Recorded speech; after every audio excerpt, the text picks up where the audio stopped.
তোতা পাখির বাড়িতে তোমাদের সবাইকে অনেক অনেক স্বাগত। তো আগের পর্বেই তোমরা দেখেছো তোতা পাখির বাড়িতে চলছে অনেক রকম আয়োজন। তো তোমরা বুঝতেই পারছো কেন এত আয়োজন হচ্ছে, কিসের জন্য এত তোড়জোড়। তো চলো আজকের গল্পটি দুর্দান্ত মজাদার হতে চলেছে, কেউ একটু স্কিপ না করে পুরো গল্পটা দেখতে থাকো। মা, এইবার আমি লুচিটা বেলে দিচ্ছি, তুমি লুচিগুলো আগে ভেজে নাও দেখি।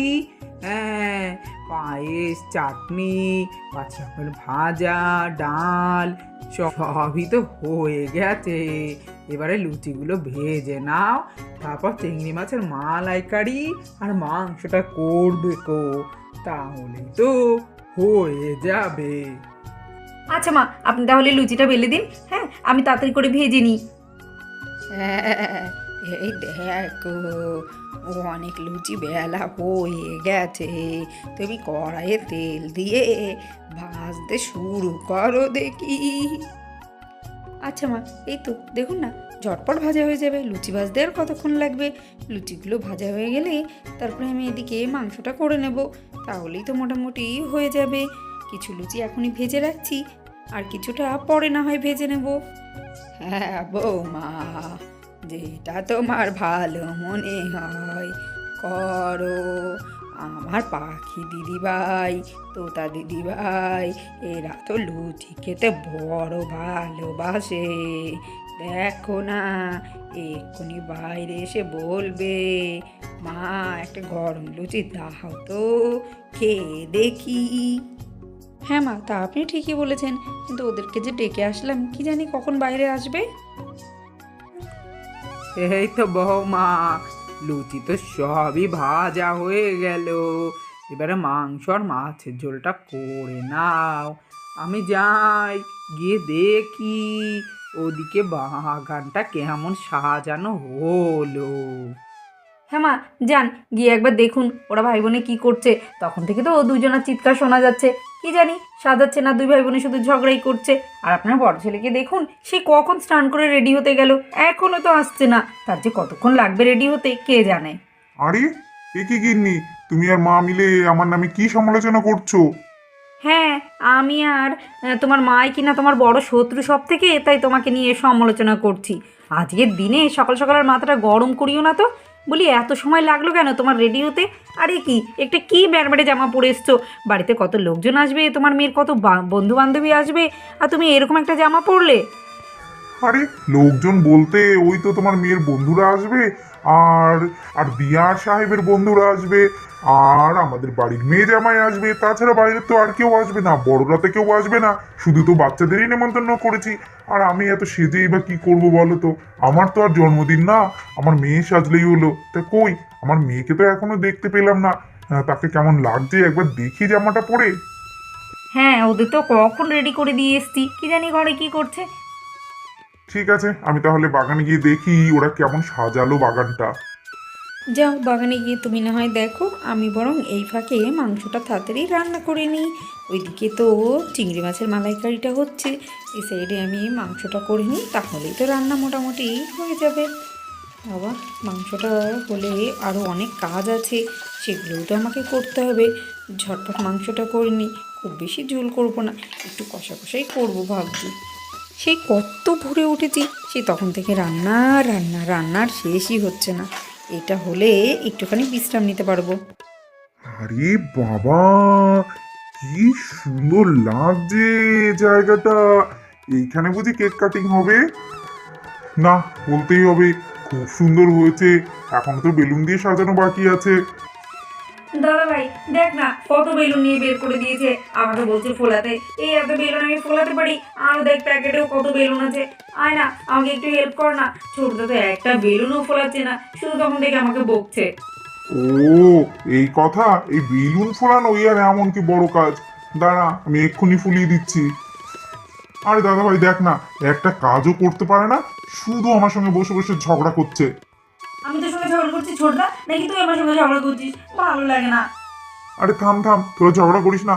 এই দেখ, একটা বেলুন আমার ফোলানো হয়ে গেল, দেখ না, এক্ষুনি সব বেলুন ফোলানো হয়ে যাবে। আরে সাহেব, তুই যা, স্নান করে রেডি হয়ে আয়, আমি ঝটপট সব বেলুনগুলো ফুলিয়ে দিচ্ছি, তারপরে এসে তুই সাজিয়ে নিবি। আরে আরে, বাগানে মনে হচ্ছে তো ওরা বাগানটা সাজাচ্ছে, কি সুন্দর সাজিয়ে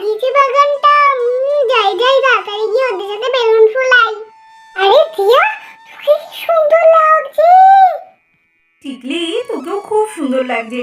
এই তো টিকলি চলে এসেছে। টিকলি খুব ভালো বেলুন ফোলাতে পারে। চল আমরা সবাই মিলে বেলুনগুলো ফোলাই। ঠিক আছে, তাহলে কাজ করার তো এবার অনেক লোক চলে এসছে, তোমরা সবাই মিলে বেলুনগুলো ফোলাও, আমি তাহলে স্নান করে চট করে রেডি হয়ে আসি। আরে টিকলি, সত্যিই তো তুমি খুব সুন্দর বেলুন ফোলাতে পারো। দেখতেই দেখতে কত বেলুন ফুলিয়ে দিলে। নিয়ে নে দিয়া, এবারে তোরা সাজাতে শুরু কর আর আমি বাকি বেলুনগুলো ফোলাতে থাকছি। দিয়া, টিকলি, দেখ তো জায়গাটা সাজানো এবারে কেমন লাগছে। আরে দাদা ভাই খুব সুন্দর লাগছে। আরে দাদু ভাই খুব সুন্দর লাগছে তো। দাদা ভাই খুব সুন্দর হয়েছে সাজানোটা। বৌমা চলো বাগানে গিয়ে এবার একটু দেখে আসি ওরা কি করছে। আরে বাবা, কি সুন্দর করে সাজিয়েছে তোতা দিদি ভাইদের বাড়িটা। আজকে তো তোতা দিদি ভাইয়ের জন্মদিন, কিন্তু তোতা দিদি ভাই তো কিছুই জানে না। আমরা সবাই মিলে এবারে সারপ্রাইজ দেব। আমার তো খুব আনন্দ হচ্ছে। হ্যাঁ, আমারও খুব আনন্দ হচ্ছে। কি মজা। কাকু, ওই তোতা দিদি ভাই কোথায় গো?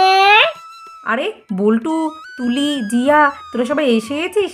আয় আয়, এক্ষুনি দেখ না ওরা বাইরে আসবে। আমি তো সবাইকে রেডি করিয়ে দিয়ে এসেছি, এক্ষুনি বাইরে আসবে। আরে আরে, আমাদের বাড়িতে এত সুন্দর করে বেলুন দিয়ে কেন সাজানো হয়েছে? আর মা এবার তো রান্না কেন করছে? তো লুচি ভেজেছে। এ কি, আমার বন্ধুরাও তো সবাই এসেছে দেখছি। হ্যাপি বার্থডে তোতা দিদি ভাই। ও, আজকে আমার জন্মদিন, আমি তো ভুলে গেছিলাম। থ্যাংক ইউ বন্ধুরা। তার মানে আজকে তোতা দিদি ভাই জন্মদিন, আমার না?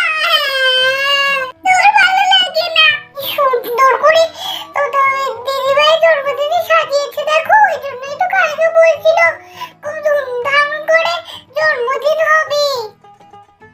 আরে আরে, আমার দিদি ভাইকে তো কি সুন্দর লাগছে, কারণ নজর না লাগে। দিদি ভাই শুভ জন্মদিন। ওটা আমি আজকে আমার জন্মদিন, মাম্মাম তো আমাকে কিছুই বলেনি। আরে দিদি ভাই, আমরা তো সবাই মিলে তোমায় সারপ্রাইজ দিলাম, কেমন লাগলো বলো? দেখো তোমার সব বন্ধুরা এসেছে, সবাইকে নেমন্তন্ন করেছে, আর তোমার পছন্দের সব রান্না হয়েছে। এই তো আমার সোনামাকে কত সুন্দর লাগছে। মুয়া! শুভ জন্মদিন সোনামা, তুমি খুব ভালো থাকো, অনেক বড় হও, খুব ভালো থাকো, আনন্দে থাকো। থ্যাংক ইউ মাম্মাম। ও তোতা দিদি ভাই, হ্যাপি বার্থডে। থ্যাংক ইউ রে রকি। হ্যাপি বার্থডে তোতা দিদি ভাই। আরে পাখির সব বন্ধুরাই তো চলে এসেছে। আর এদিকে এসে বস তোরা। দেখেছো, সবাইকে নেমন্তন্ন করেছে, কিন্তু আমি কিছুই জানি না। আরে বাবা, কত সুন্দর সাজানো হয়েছে। হ্যাঁ, খুব সুন্দর হয়েছে। এ কি, টিকলি কখন এলে? কেমন আছো তুমি? আমি খুব ভালো আছি মাসিমা, আপনি ভালো আছেন তো? হ্যাঁ, ভালোই আছি। আমার দিদি ভাইয়ের জন্মদিন, খারাপ থাকলে কি হবে? শুভ জন্মদিন তোতা। Thank you পিসুমণি। আরে এই তো খুব সুন্দর সাজানো হয়েছে, খুব সুন্দর লাগছে, কিন্তু জায়গাটা খুব সুন্দর হয়েছে। তো চল এবারে কেকটা কেটে ফেলবি। হ্যাঁ কাকাই, আগে বড় পিসুমণি আসুক, টুবলু আসুক। ও না আসলে তো আমি কেকই কাটতে পারবো না। সব কিছুতে ওই দিদিভাইটার জন্য লেট হয়ে বুঝি কি করছে, আজকেও বোধহয় বসে বসে সাজছে, ভালো লাগে না। তো বন্ধুরা দেখতেই পাচ্ছ, তোতার জন্মদিনের জন্য কিন্তু অনেক আয়োজন করা হয়েছে। তো পরবর্তী গল্পটা কিন্তু আরও বেশি মজাদার হতে চলেছে। তো বন্ধুরা আজকের মতো গল্পটা এইখানেই শেষ করছি। যদি তোমাদের আমাদের গল্পগুলি দেখতে ভালো লাগে, অবশ্যই আমাদের চ্যানেলটা সাবস্ক্রাইব করো, আর অবশ্যই এই গল্পটিতে একটা লাইক ও কমেন্ট করে যেও। তো তোমরা সবাই খুব ভালো থেকো, সুস্থ থেকো, দেখা হবে পরবর্তী গল্পে।